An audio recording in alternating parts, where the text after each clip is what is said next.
Hello students and welcome back to our YouTube channel विदम tutorials. आज की class में मैं आपके लिए लेकर आई हूँ हमारी क्लास 11 बीएससी का chapter source of business finance. पहले ये हमारी बुक में चैप्टर नंबर 8 हुआ करता था, अब ये चैप्टर नंबर 7 है। तो आप देख लेना चैप्टर 7 या चैप्टर 8 आपको आपकी बुक में मिल जाएगा। सोर्स ऑफ बिजनेस फाइनेंस के नाम से चैप्टर है। ये काफी इंपॉर्टेंट चैप्टर है, काफी सारी नई टर्म्स आप इस चैप्टर में पढ़ोगे जो आपको आगे जाके काफी हेल्प भी करेगा। शुरू करते हैं हमारा चैप्टर को with the introduction, with the definition, meaning of the word business finance. देखो हम पढ़ने के वाले हैं इस चैप्टर में। हमने बोला है बिजनेस फाइनेंस। फाइनेंस का मतलब होता है पैसा। अभी तक मैंने आपको पढ़ा दिया बिजनेस कैसे शुरू करते हैं and all of these things, लेकिन अब बिजनेस करने के लिए, बिजनेस को शुरू करने के लिए, बिजनेस को ग्रो करने के लिए, बिजनेस में ऑलमोस्ट सब कुछ करने के लिए ही आपको चाहिए होता है सबसे जरूरी चीज, यानी कि पैसा। अब पैसा कितना चाहिए, कहाँ से आएगा, कहाँ पे इन्वेस्ट करना है, इन सभी चीजों का बहुत ही ज्यादा इंपॉर्टेंस होता है हमारे बिजनेस में। तो इसी सभी के बारे में कि पैसा हम कहाँ कहाँ से इकट्ठा कर सकते हैं, कैसे कैसे हम अपने बिजनेस में जो है पैसा ला सकते हैं, इन्हीं चीजों के बारे में हम यहाँ पे पढ़ते हैं। तो बिजनेस फाइनेंस क्या है, बेसिकली हम ये पढ़ेंगे सोर्सेज ऑफ बिजनेस फाइनेंस, कि हम कहाँ कहाँ से अपने बिजनेस में इन्वेस्ट करने के लिए पैसा इकट्ठा कर सकते हैं। जैसे कि आजकल आप लोग देख रहे होंगे शार्क टैंक चल रहा होता है, तो शार्क टैंक में क्या हो रहा है, अलग अलग बिजनेस आते हैं, वो अपने बिजनेस के बारे में बताते हैं और इन्वेस्टर्स को रिक्वेस्ट करते हैं कि आप प्लीज मेरे बिजनेस में पैसा लगाइए, मुझे इन्वेस्टमेंट दीजिए। तो वही हम पढ़ने वाले हैं कि क्या क्या तरीके हैं एक बिजनेस के पास पैसा इकट्ठा करने के लिए। इवन जो शार्क टैंक पे लोग बिजनेस आते हैं, जो पैसा इकट्ठा करने आते हैं, वो किस फॉर्म में आता है, वो सारी चीजें डिटेल में हम इसमें पढ़ेंगे। तो सबसे पहले देखो क्या बोला गया है कि फाइनेंस, सबसे पहले बोला गया है कि finance is that activity which is concerned with acquisition. Acquisition मतलब इकट्ठा करना, देन एक्विजिशन के बाद conservation of capital funds in meeting with the financial needs. देखो क्या बोला है, सबसे पहले एक्विजिशन। एक्विजिशन मतलब इकट्ठा करना पैसे को। फिर नंबर 2 पे बोला गया है कंजर्वेशन। कंजर्वेशन मतलब उसको संभाल के रखना। अगर पैसा आ भी गया, कहीं से भी आया, चाहे आपने शार्क टैंक से इन्वेस्टमेंट ली है, चाहे लोन लिया है, पैसे को संभाल के रखना है, सही जगह पे इन्वेस्ट भी करना है। तो फाइनेंस में हम ये भी पढ़ेंगे कि पैसा आएगा कहाँ से,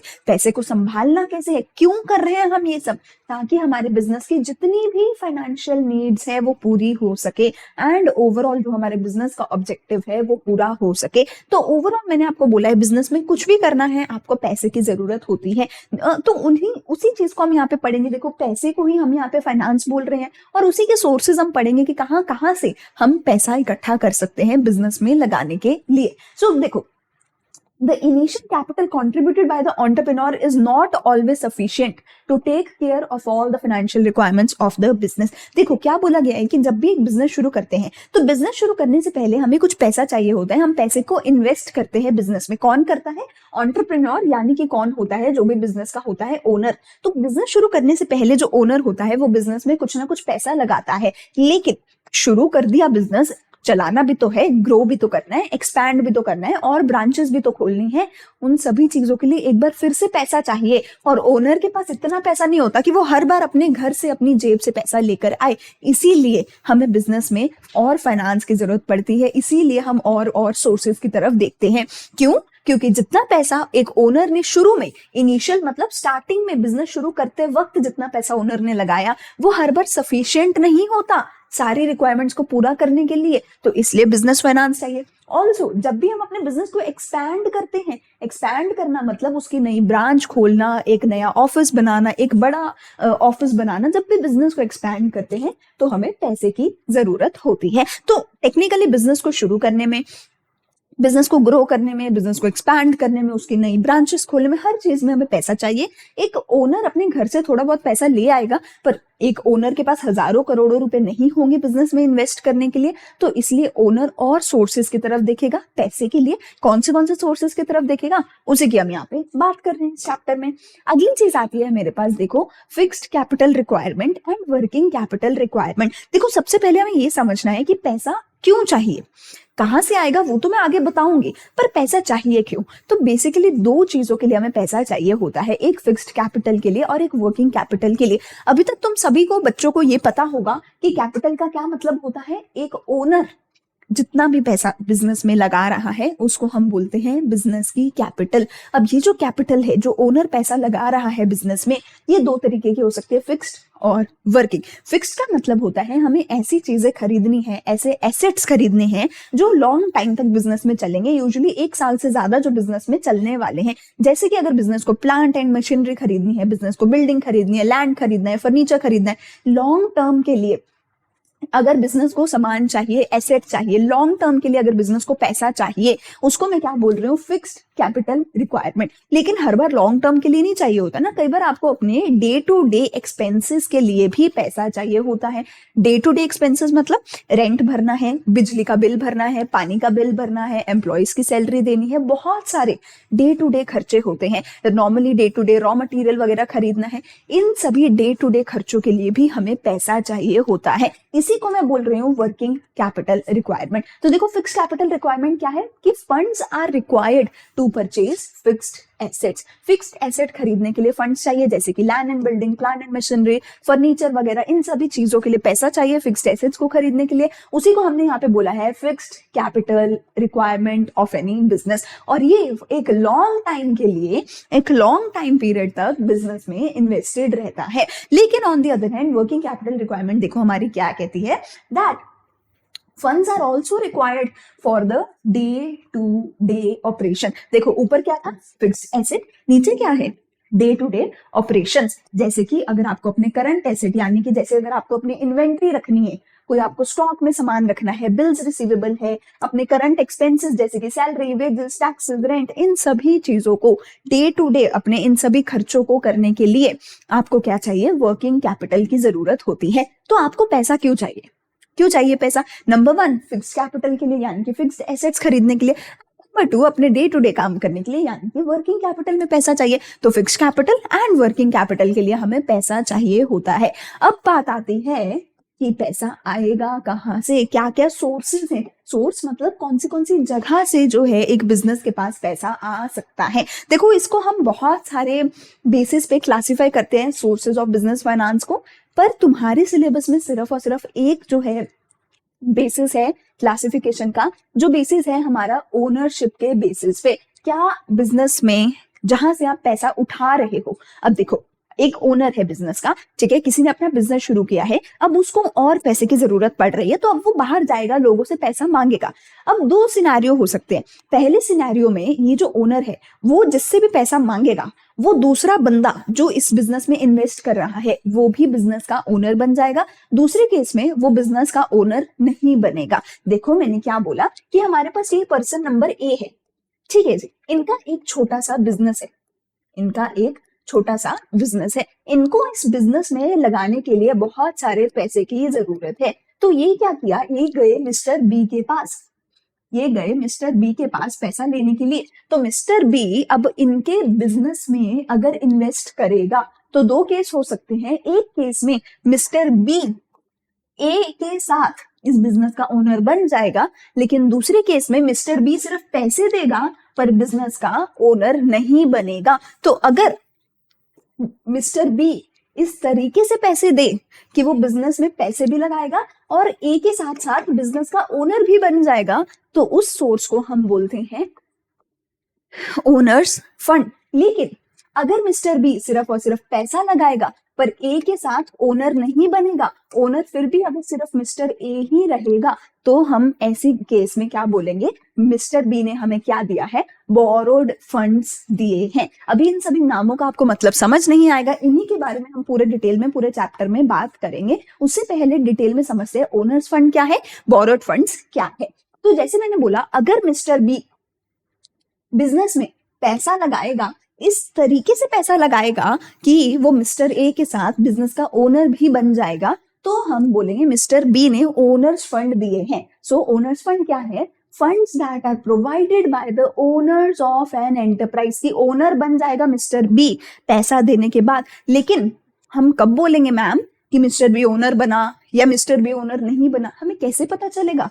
तो उसके लिए एक बहुत सिंपल सा फंडा है कि क्या मिस्टर बी ने बिजनेस में जो भी पैसा लगाया, मिस्टर बी उस पैसे के बदले में क्या बिजनेस के प्रॉफिट्स एंड बिजनेस के लॉसेस की हिस्सेदारी लेगा या नहीं। अगर मिस्टर बी पैसे लगाने के बदले में बिजनेस के प्रॉफिट्स और लॉसेस की हिस्सेदारी ले रहा है तो मिस्टर बी उस बिजनेस का ओनर बन गया है। लेकिन अगर मिस्टर बी पैसे लगा रहा है लेकिन बदले में बिजनेस के प्रॉफिट लॉस की हिस्सेदारी नहीं ले रहा, अपने पैसे पे बस थोड़ा सा इंटरेस्ट ले रहा है, तो मिस्टर बी बिजनेस का ओनर नहीं है, बल्कि उसने क्या दिए हैं, बोरोड फंड्स दिए हैं। देखो, तो ओनर्स फंड क्या है, जो बिजनेस के ओनर ने लगाया है। Apart from the capital, it also includes the profit reinvested in the business. The owner's capital remains invested in the business for a long time. अब देखो, जो ओनर पैसा लगाता है, जो भी ओनर पैसा लगाता है, हम उसको क्या बोलते हैं, बिजनेस की कैपिटल बोलते हैं। आप लोगों ने अभी तक अकाउंट्स में सीखा होगा, सबसे पहली एंट्री हम करते हैं, स्टार्टेड बिजनेस विद इतने की कैपिटल। तो बिजनेस में ओनर जितना भी पैसा लगा रहा है उसको मैं बोल रही हूँ कैपिटल। तो जितना भी ओनर्स फंड है उसका सबसे मेन सोर्स क्या है कि बिजनेस में ओनर ने कैपिटल लगाई है।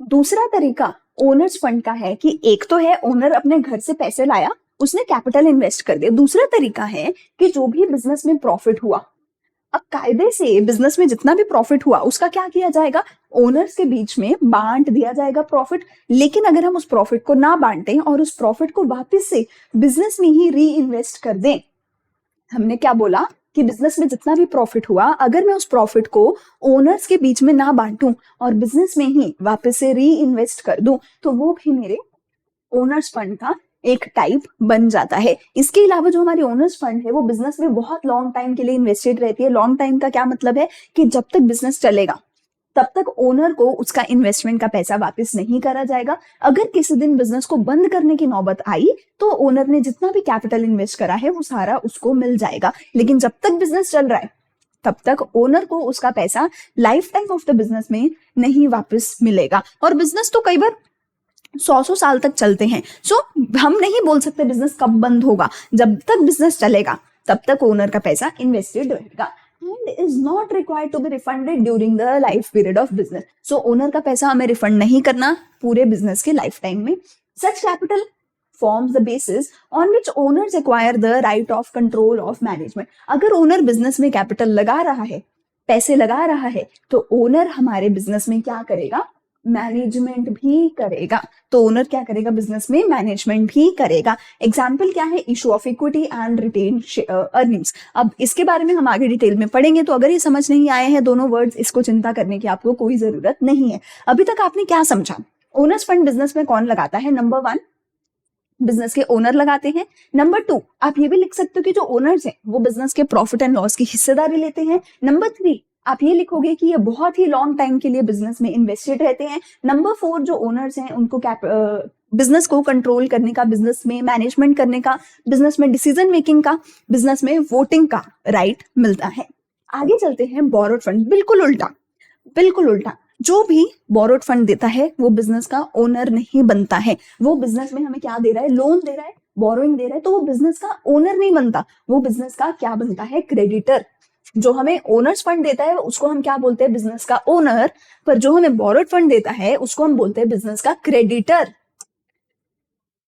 बिजनेस का क्रेडिटर। सो जिसने हमें बोरोड फंड्स दिया उसको हम क्या बोलेंगे, क्रेडिटर। इसको सर्टेन टर्म्स एंड कंडीशंस के बेसिस पे दिया जाता है और एक स्पेसिफाइड पीरियड के लिए दिया जाता है। ऐसा नहीं है कि जब तक बिजनेस चलेगा तो लोन हमारा बिजनेस में ही रहेगा, नहीं। ये कुछ 5 साल 10 साल, ज्यादा से ज्यादा मैक्सिमम टू मैक्सिमम 20 साल तक का जो है लोन हम ले सकते हैं, उससे ज्यादा का नहीं हो पाता है। तो बोरोड फंड्स के केस में स्पेसिफिक पीरियड के लिए लोन होता है, उसकी कुछ सर्टेन शर्तें होती है, टर्म्स एंड कंडीशंस होती हैं। जब उसकी डेट एक्सपायर हो जाती है उसके बाद हमें वो वापस करना पड़ता है। उसके ऊपर हमें एक फिक्स्ड रेट ऑफ इंटरेस्ट देना पड़ता है। कोई प्रॉफिट और लॉस की हिस्सेदारी नहीं है। प्रॉफिट चाहे कितना भी हो, हमें थोड़ा सा फिक्स्ड रेट ऑफ इंटरेस्ट पे जो है इंटरेस्ट पे करना पड़ता है। लेकिन इससे बिजनेस के ऊपर बहुत सारा बर्डन पड़ जाता है। देखो क्यों, ओनर्स फंड बिजनेस में क्या लेते थे, बिजनेस के प्रॉफिट एंड लॉस की हिस्सेदारी लेते थे। तो अगर बिजनेस को प्रॉफिट हुआ तो ओनर्स को तुम प्रॉफिट दे दोगे, पर अगर बिजनेस को लॉस हुआ तो तुम्हें ओनर्स को कुछ नहीं देना। लेकिन इंटरेस्ट के केस में ऐसा नहीं है। इंटरेस्ट के केस में चाहे तुम्हें प्रॉफिट हो रहा है तो भी तुम्हें इंटरेस्ट पे करना पड़ेगा, चाहे तुम्हें लॉस हो रहा है, चाहे तुम्हारी जेब में एक पैसा नहीं है, फिर भी कहीं से भी पैसे लाओ, किसी से मांग के लाओ, पर पैसा लाना पड़ेगा, इंटरेस्ट पे करना पड़ेगा। तो ऐसे केस में बिजनेस के लिए बहुत बड़ा रिस्क है कि अगर लॉस हुआ तो क्या करेंगे, इंटरेस्ट तो फिर भी पे करना पड़ेगा। सो ये बिजनेस के ऊपर बहुत ज्यादा बर्डन डालता है। ठीक है जी, it is to the payment of interest is to be made even when the earning is low और even if there is a loss. चाहे आपको लॉस हो रहा है चाहे कुछ भी हो रहा है, इंटरेस्ट तो भैया आपको पे करना पड़ेगा, आपको ऐसे छोड़ा नहीं जाएगा। और जब आपको बोरोड फंड्स लेने हैं, जब आपको लोन लेना है, उसके बदले में किसी चीज को, सिक्योरिटी को, कोलेट्रल को रखना पड़ता है। जैसे कि अगर आप लोन ले रहे हो तो लोन आपको मिलेगा, आप अपना लैंड गिरवी रखवा सकते हो, आप अपनी कोई बिल्डिंग, अपना कोई घर, कुछ भी ऑफिस की बिल्डिंग आप गिरवी रखवाओगे, तभी आपको लोन मिलेगा, तभी आपको बोरोड फंड्स मिलेंगे। लेकिन ओनर्स फंड के केस में ऐसा नहीं है, आपको कोई चीज को, सिक्योरिटी को, अपने किसी भी एसेट को गिरवी रखवाना नहीं पड़ेगा। अगली चीज आती है इसमें हमारे पास क्या है, एग्जांपल, जैसे कि हम लोन ले रहे हैं किसी भी पर्टिकुलर इंस्टीट्यूट से। अगेन, अगर ये नाम नहीं समझ आ रहे अभी, कोई चिंता करने की बात नहीं है, हम आगे इन सभी को डिटेल में चर्चा करने वाले हैं इस चैप्टर में। सो ओवरऑल हमें क्या समझ आया, ओनर्स फंड जो देता है उसको हम क्या बोलते हैं, बिजनेस का ओनर बोलते हैं। ओनर्स फंड हमें जो देता है उसको हम बोलते हैं कि बिजनेस का ओनर है। पर बोरोड फंड हमें जो देता है उसको हम बोलते हैं कि वो बिजनेस का क्रेडिटर है। जो ओनर्स फंड है पूरी उम्र भर के लिए, लॉन्ग टाइम ड्यूरेशन के लिए बिजनेस में इन्वेस्टेड रहते हैं। पर जो बोरोड फंड्स है वो एक फिक्स्ड छोटे से टाइम पीरियड के लिए बिजनेस में इन्वेस्टेड रहते हैं। ओनर्स फंड जिसको मिलते हैं, जो ओनर बनते हैं, वो बिजनेस में डिसीजन मेकिंग करते हैं, वोटिंग करते हैं। पर जो बोरोड फंड्स हमें देते हैं क्रेडिटर्स, उनका बिजनेस से कोई लेना देना नहीं होता, वो कोई वोटिंग, कोई डिसीजन मेकिंग बिजनेस में नहीं करते हैं। जो ओनर्स फंड हमें देते हैं वो हमारे बिजनेस के प्रॉफिट एंड लॉस की हिस्सेदारी लेते हैं। पर जो बोरोड फंड्स हमें देते हैं वो बिजनेस में से एक फिक्स रेट ऑफ इंटरेस्ट लेते हैं, जो कि अगर लॉस हो रहा है तब भी आपको भरना पड़ता है। और एक लास्ट पॉइंट, जब आप ओनर्स फंड से पैसा उठाते हो, आपको कोई चीज, सिक्योरिटी, कोलेट्रल, किसी चीज को गिरवी नहीं रखवाना पड़ता। पर जब आप बोरोड फंड से पैसा लेते हो, आपको अपने कोई ना कोई एसेट को गिरवी रखवाना पड़ता है। आगे हैं इनके एग्जांपल्स जिनके बारे में हम डिटेल में बात करने वाले हैं। शुरू करते हैं ओनर्स फंड की पहली टाइप से, जो हमारी टाइप है इशू ऑफ शेयर्स। तो इसको सबसे पहले एक एग्जाम्पल के साथ समझते हैं। देखो, जब भी हमने अभी तक भी ये चीज पढ़ ली है कि जब भी एक ओनर अपने बिजनेस में पैसा लगाता है तो हम क्या बोलते हैं कि ओनर बिजनेस में कैपिटल इन्वेस्ट कर रहा है। अब देखो, अगर एक बहुत स्मॉल बिजनेस हो तो उसको ना छोटी सी, थोड़ी सी कैपिटल की जरूरत होगी। मैं कहती हूँ ओनर ने कुछ 5 लाख रुपए लगाए, एक ओनर था, उसने अपने बिजनेस में टोटल 5 लाख रुपए लगाए। 5 लाख रुपए लगा के उसने एक छोटी सी दुकान खरीद ली, उसमें थोड़ा सा फर्नीचर डाल दिया, थोड़ा बहुत काम किया और अपनी छोटी सी दुकान शुरू कर ली। ये चीज पॉसिबल है, एक बंदा अकेला, एक ओनर ये कर सकता है। लेकिन अगर आपको खोलना है बहुत बड़ा बिजनेस तो 5 लाख रुपए से कुछ नहीं होगा, वहां पे कुछ एक लाखों से भी नहीं हो पाता, कई बार 100 करोड़, 200, 300 करोड़ तक आपको पैसा चाहिए रहता है। क्यों? क्योंकि जब आपको एक बड़ा बिजनेस खोलना है तो बहुत बड़े बड़े ऑफिस खोलने पड़ेंगे, काफी सारी ब्रांच खोलनी पड़ेगी, कई बार दुनिया भर में आप बिजनेस कर रहे होते हो। तो जब भी या जितना भी बड़ा आप बिजनेस करोगे उतना ही ज्यादा आपको पैसा चाहिए होगा। आपको जगह खरीदने के लिए, एम्प्लॉयज की सैलरी पे करने के लिए, हर चीज के लिए बहुत ज्यादा पैसा चाहिए होगा। तो कई बार हमें क्या होता है, हजारों नहीं, लाखों नहीं, बल्कि कई करोड़ों में पैसा चाहिए होता है। ऐसे केस में अगर मैं बोलूं कोई एक बंदा अकेला ओनर है और वो सोचे कि मैं 200 करोड़ का बिजनेस शुरू करूंगा, 200 करोड़ रुपए लगाऊंगा, ना तो उसके खुद के घर में होंगे, ना उसको कोई भी बैंक इतना लोन देगा, करे क्या, ना कोई रिश्तेदार, कोई दोस्त उसको इतना लोन नहीं देगा। तो ऐसे केस में करा क्या जाएगा कि अगर एक अकेला ओनर इतना पैसा नहीं लगा सकता तो ऐसे केस में बहुत सारे लोग इकट्ठे मिलके बिजनेस में पैसा इन्वेस्ट करेंगे। और जब लाखों करोड़ों की बातें आती हैं तो वहां पे एक नहीं, 2 नहीं, 10 नहीं, 100 नहीं, बल्कि कई बार हजारों लोग मिलकर पैसा लगाते हैं एक बिजनेस में, और वो उस बिजनेस में पैसा इन्वेस्ट करके फिर वो बिजनेस चल पाता है। तो जब भी इस तरीके से 10, 15 या फिर 100 या फिर हजारों लोग एक बिजनेस में पैसा इन्वेस्ट करते हैं, वहां पे हमारा कॉन्सेप्ट आता है शेयर कैपिटल का। कैपिटल क्या है वो तो हमें पता है कि ओनर है जो बिजनेस में पैसा इन्वेस्ट कर रहा है। अब मान लेते हैं कि हमें हमारे बिजनेस में 10 लाख रुपए की इन्वेस्टमेंट की जरूरत थी, हमें हमारे बिजनेस में 10 लाख रुपए इन्वेस्टमेंट की जरूरत थी। 10 लोगों ने, 10 लोग थे, 10 दोस्त थे, वो साथ में मिले कि ऐसा करते हैं, हम 10 लोग हैं, हम 10 के 10 लोग मिलके 10 लाख रुपए इन्वेस्ट करते हैं। तो अगर 10 लोग मिलके 10 लाख रुपए इन्वेस्ट कर रहे हैं तो पर पर्सन कितना होगा, हर बंदा क्या करेगा, 1 लाख रुपए इन्वेस्ट करेगा। तो 10 इंटू 1 लाख, 10 लोग मिलकर 10 लाख रुपए इन्वेस्ट करेंगे। अब यहाँ पे 10 लाख क्या है, कैपिटल है बिजनेस की, क्योंकि 10 के 10 लोग क्या है, बिजनेस के ओनर है। मैं क्यों बोल रही हूँ कि ये ओनर है, क्योंकि ये सारे के सारे लोग क्या करने वाले हैं, बिजनेस के प्रॉफिट एंड लॉस की हिस्सेदारी अगर ले रहे हैं तो ये बिजनेस के ओनर बन गए हैं। और जो भी ओनर पैसा लगाता है मैं उसको क्या बोलती हूँ, कैपिटल बोलती हूँ। लेकिन यहाँ पे 10 में से कोई भी एक इंसान ऐसा नहीं है ना कि जिसकी पूरी कंपनी है, नहीं ना, किसी एक इंसान ने थोड़ी ना 10 लाख रुपए लगाए, पर 10 लोगों ने 10 लाख रुपए लगाए हैं। तो हर किसी को ऐसा तो नहीं कि किसी एक को ही सारा प्रॉफिट मिल जाएगा। उन 10 के 10 लोगों के बीच में कल को प्रॉफिट या लॉस बटेगा।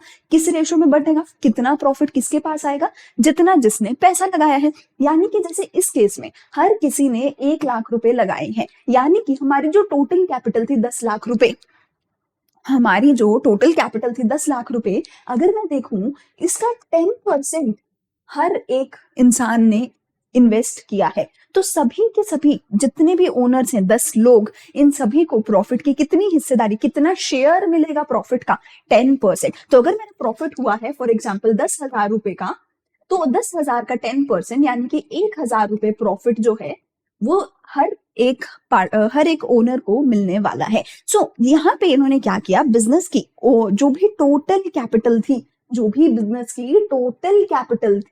इस पूरी टोटल कैपिटल को 10 लोगों ने मिलकर इन्वेस्ट किया किसी पर्टिकुलर रेशो में। तो हर एक ओनर को उसके पर्टिकुलर शेयर ऑफ कैपिटल के बराबर का शेयर ऑफ प्रॉफिट या लॉस मिलेगा। हर एक ओनर का कितना शेयर था बिजनेस में, 10%, तो उनको कितना प्रॉफिट मिलेगा बिजनेस का, सिर्फ 10%। तो इसको हम क्या बोल रहे हैं कि एक ओनर का इतना शेयर है बिजनेस में। तो यहीं से हमारा वर्ड निकला शेयर, और हमने इसको जोड़ दिया कैपिटल के साथ, क्योंकि वो कैपिटल इन्वेस्ट कर रहे हैं, तो हमने नाम दे दिया शेयर कैपिटल। शेयर कैपिटल मतलब ओनर्स कैपिटल तो इन्वेस्ट कर रहे हैं, पर पूरी कैपिटल किसी एक की नहीं है, बल्कि हर ओनर का थोड़ा थोड़ा शेयर है टोटल कैपिटल में। तो मैंने क्या किया, जो भी कंपनी की टोटल कैपिटल है उसको डिवाइड कर दिया छोटे छोटे यूनिट्स में, ताकि हर एक ओनर के पास छोटा छोटा शेयर जा सके। तो टोटल कैपिटल को जब छोटे छोटे यूनिट्स में मैंने डिवाइड किया, तो मैंने क्या बोला कि ये है हमारी कंपनी के शेयर्स।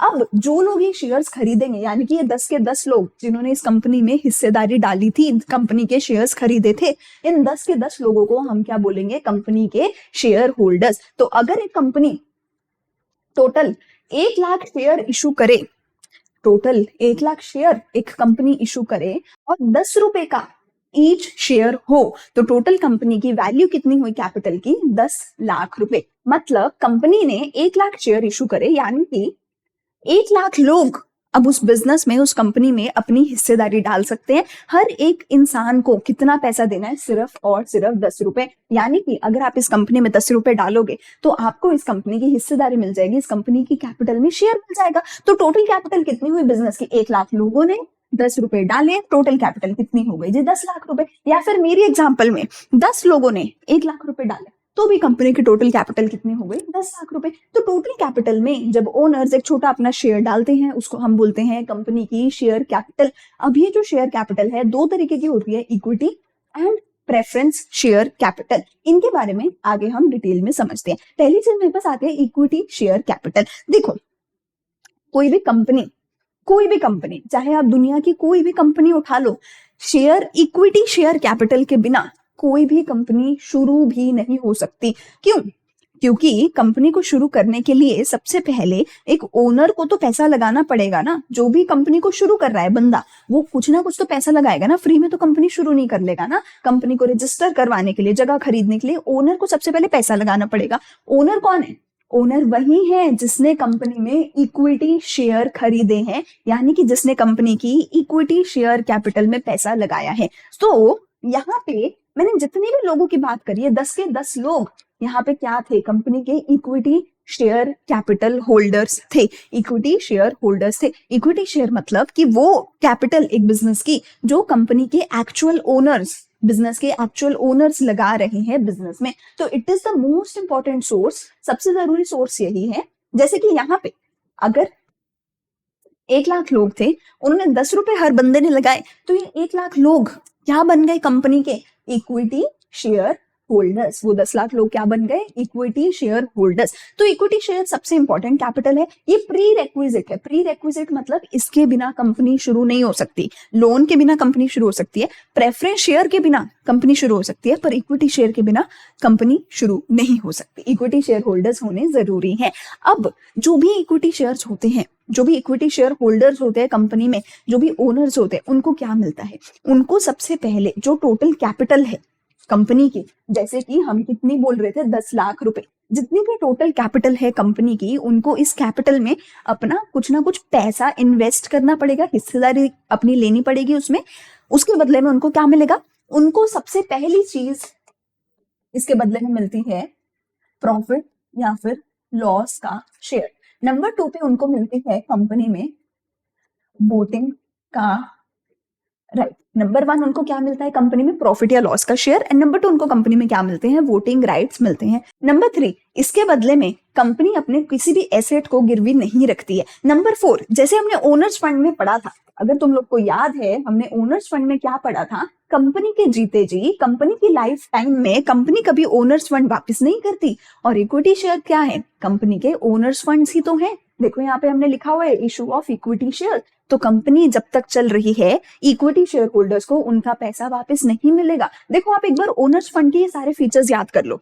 यही सेम फीचर्स आप इक्विटी शेयर्स में, प्रेफरेंस शेयर्स में लिख सकते हो, क्योंकि जिन्होंने इक्विटी शेयर खरीदे वो ओनर्स फंड ही तो दे रहे हैं। वो बिजनेस के ओनर बन गए, वो बिजनेस में अपनी कैपिटल इन्वेस्ट कर रहे हैं, उनका पैसा बिजनेस के जीते जी बिजनेस में लगा रहेगा। इसके बदले में उनको क्या मिलेगी? मैनेजमेंट में कंट्रोल का, वोटिंग का राइट मिलेगा। तो ओनर्स फंड के सेम फीचर आप इक्विटी शेयर में, प्रेफरेंस शेयर में लिख सकते हो। इक्विटी शेयर अब क्या है? सबसे जरूरी है, प्री रिक्विजिट है। They do not gate fixed dividend. अब देखो डिविडेंड, यहाँ पर आपने एक नया वर्ड सीखा। डिविडेंड का क्या मतलब है? प्रॉफिट या लॉस की हिस्सेदारी।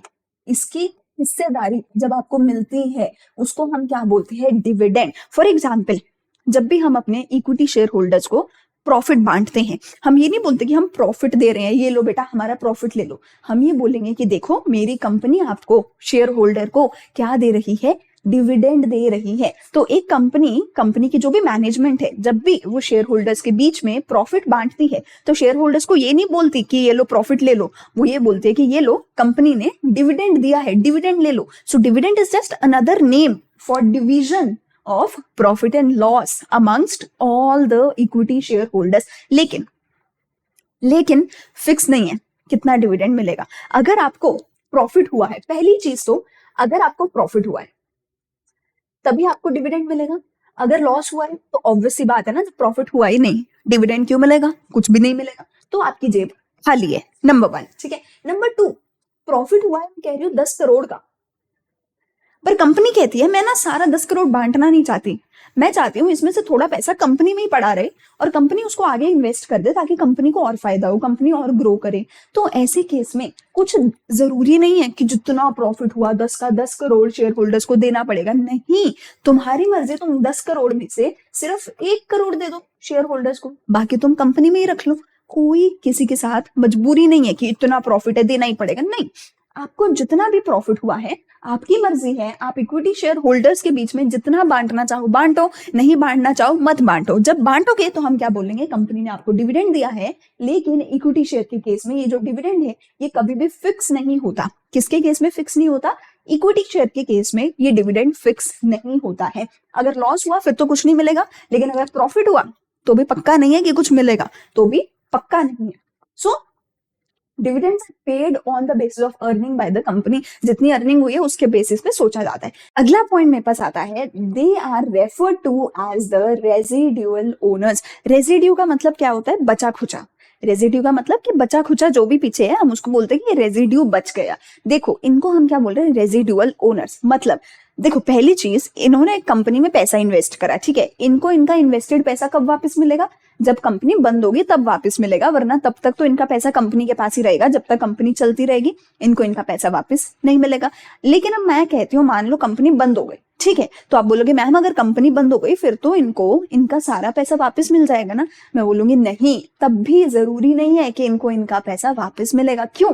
क्योंकि जब कंपनी बंद हो रही होगी तो कंपनी पता है क्या करेगी, सबसे पहले जितना भी कंपनी के पास टोटल पैसा है उसमें से सबसे पहले कंपनी ने जितने भी लोन ले रखे हैं वो सारे लोन भरेगी, और जितने भी बाहर वाले लोगों की देनदारी है वो सारी कंप्लीट करेगी कंपनी। सबसे पहले सभी दुनिया भर में जितने भी लोगों को कंपनी ने पेमेंट करनी है, एम्प्लॉयज की सैलरी हो या फिर कोई भी खर्चा हो छोटा बड़ा, पहले कंपनी वो सारा खर्चा करेगी।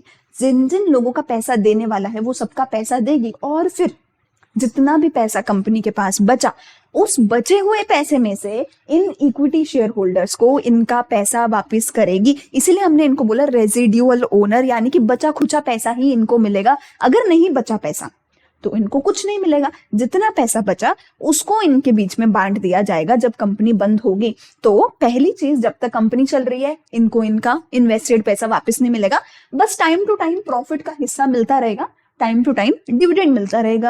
एंड नंबर 2, जब कंपनी बंद हो रही है तब भी इनको इनका पैसा सबसे पहले वापस नहीं मिलेगा। पहले कंपनी बाकी सबकी देनदारी कंप्लीट करेगी एंड लास्ट में अगर कुछ बचा तो इनको देगी। तो इसीलिए इनको हमने क्या बोला, रेजिडुअल ओनर बोला। Since they receive what is left, ये इनको वही मिलता है जो बचता है after other claims on the company's income and asset has been settled. तो पहले बाकी सबका पैसा देगी, उसके बाद कंपनी इनको इनका पैसा अगर बचा तो वापस करेगी। They enjoy the reward as well as bear the risk. Reward भी मिलता है क्योंकि कंपनीज को बहुत बड़ा बड़ा प्रॉफिट होता है तो इनको काफी बार डिविडेंड अच्छा खासा मिलता है, पर बिजनेस में रिस्क भी है कि अगर लॉस होगा तो इनको कुछ नहीं मिलेगा। देयर लाइबिलिटी इज लिमिटेड, इनकी लिमिटेड लाइबिलिटी होती है। लिमिटेड लाइबिलिटी क्या था, चैप्टर 2 में पढ़ा था कि अगर बिजनेस को लॉस हुआ तो इनके पर्सनल एसेट्स को यूज नहीं करा जाएगा। तो लिमिटेड लाइबिलिटी है to the extent of the capital contributed by them. तो जितनी कैपिटल कंट्रीब्यूट करी है बिजनेस में सिर्फ उतना ही डूबेगा, अगर डूबा तो उससे ज्यादा पैसा तुम्हारा नहीं डूबेगा, पर्सनल एसेट्स को यूज नहीं करा जाएगा। फर्दर, दो देयर राइट टू वोट, इनके पास क्या है, राइट टू वोट है बिजनेस की डिसीजन मेकिंग में। The shareholders have a right to participate in the management of the company. तो क्योंकि इनके पास हमारे क्या है, राइट टू वोट है, तो ये अपनी वोटिंग के साथ साथ क्या कर सकते हैं, कंपनी की मैनेजमेंट में पार्टिसिपेट कर सकते हैं। तो इक्विटी शेयर होल्डर्स के बिना कंपनी शुरू नहीं हो सकती। ये लोग कंपनी की कैपिटल में हिस्सेदारी डालते हैं, इन्वेस्टमेंट करते हैं। इनको इनका पैसा तभी वापस मिलेगा जब कंपनी बंद हो जाएगी, लेकिन तब वापस मिलेगा जब कंपनी बाकी सबका पैसा चुका चुकी होगी। इनको बिजनेस में वोटिंग राइट्स मिलते हैं एंड इनको बिजनेस के प्रॉफिट लॉस में हिस्सेदारी मिलती है। इनको डिविडेंड दिया जाता है पर जिसका कोई फिक्स्ड रेट नहीं होता है। अब देखो, इक्विटी शेयर्स पढ़ लिया हमने। इक्विटी शेयर से ही मिलता जुलता एक दूसरा काइंड ऑफ शेयर कैपिटल हमारे पास है, प्रेफरेंस शेयर कैपिटल। देखो, प्रेफरेंस वर्ड से ना हमें मतलब समझ आता है कि इन शेयर कैपिटल होल्डर्स को ना किसी चीज में ना इक्विटी वालों के ऊपर, इक्विटी वालों के ओवर एंड अबव कुछ प्रेफरेंस मिल रही है, इसीलिए तो हमने इनका नाम रखा है प्रेफरेंस शेयर होल्डर्स। सो देखो, जो प्रेफरेंस शेयर होते हैं हमारे, जो प्रेफरेंस शेयर कैपिटल होती है, इनको दो जगह पे इक्विटी शेयर कैपिटल के ओवर एंड अबव प्रेफरेंस दी जाती है। देखो, प्रेफरेंस शेयर होल्डर्स एंजॉय अ प्रेफरेंशियल पोजीशन, इनको प्रेफरेंस मिलती है ओवर, किसके ओवर, इक्विटी शेयर होल्डर्स के ऊपर। किन दो चीजों में, number 1, receiving a fixed rate of dividend. देखो, हमारे जो इक्विटी शेयर्स है उसमें मैंने क्लियरली आपको बताया था, they do not get a fixed dividend का रेट। इनको प्रॉफिट होगा तभी डिविडेंड मिलेगा, और प्रॉफिट में से कितना मिलेगा कितना नहीं मिलेगा वो भी हर बार कंपनी डिसाइड करेगी। लेकिन प्रेफरेंस शेयर केस में ऐसा नहीं है, इनको जो है डिविडेंड मिलेगा हर बार। जब भी प्रॉफिट हुआ है इनको डिविडेंड मिलेगा, और वो भी एक फिक्स्ड रेट पे मिलेगा। कि जैसे मैं बोलती हूँ कि प्रॉफिट का टोटल 10% इनको मिलेगा ही मिलेगा, तो प्रॉफिट चाहे मेरा 10,000 का हो चाहे 10 करोड़ का हो, इनको 10% इनका मिलेगा ही मिलेगा। दूसरी चीज, इनको जो डिविडेंड मिलता है वो मिलता है before any dividend is declared for equity share holders. तो इक्विटी शेयर होल्डर्स को डिविडेंड दिए जाने से पहले प्रॉफिट में से डिविडेंड दिया जाता है प्रेफरेंस शेयर होल्डर्स को। कि देखो, मेरा जितना भी प्रॉफिट हुआ, प्रॉफिट में से मैं क्या करूंगी, पहले प्रेफरेंस शेयर होल्डर्स को डिविडेंड दे दूंगी, उसके बाद जो भी बचा खुचा हमारे पास प्रॉफिट बचा होगा उसमें से इक्विटी शेयर होल्डर्स को मैं डिविडेंड दूंगी